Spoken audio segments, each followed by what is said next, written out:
করেন। ও আল্লাহর বান্দারা, আজকে ধুলা দিয়া চোখের মধ্যে বাজে কথা বলে, হুজুরেরা ভিক্ষা করে খায়। খোদার কসম, হুজুরেরা ভিক্ষা করে খায় না, বরং মানুষের অন্তরে আল্লাহ এই পরিমাণ মোহাব্বত বাড়ায় দিলেন, মানুষগুলো কলিজা দিয়া হুজুরদের মোহাব্বত করে।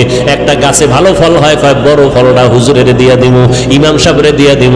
ভালো খানার আয়োজন করে, বলে ইমাম সাহেবের দাওয়াত দাও, হুজুরের টাকা দাও, হাদিয়া দাও। এই হুজুরের প্রতি মায়া মোহাব্বত অন্তরে বাড়াইলেন কে? হুজুরেরা কাউকে বলে না আমারে 5 টাকা দাও, 10 টাকা দাও, না খাইয়া মরে গেলাম, না, বরং আল্লাহর কাছে দোয়া করে। আর আল্লাহর বান্দারা টাকা নিয়ে মাদ্রাসায় গিয়ে কয়, হুজুর 10টা এতিম ছেলের এক বেলা খানা খাওয়াইতে চাই, কি লাগবে? এই লাগবে বলে দিয়া দিলাম। আমার আম্মা যেন অসুস্থ, একটু দোয়া করবেন। সম্মান তো দুনিয়ার লাইনেও কম নাই। এত দুশ্মনের মাঝে কোরআনওয়ালা টুপিওয়ালারা যদি এত সম্মান পায়, আখেরাতের ময়দানে একক ক্ষমতা থাকবে আমার আল্লাহর। ও বান্দা, বলো সেই দিন কোরআনওয়ালার সম্মান কেমন হবে? এগুলো বুঝানোর কোনো ভাষা নাই।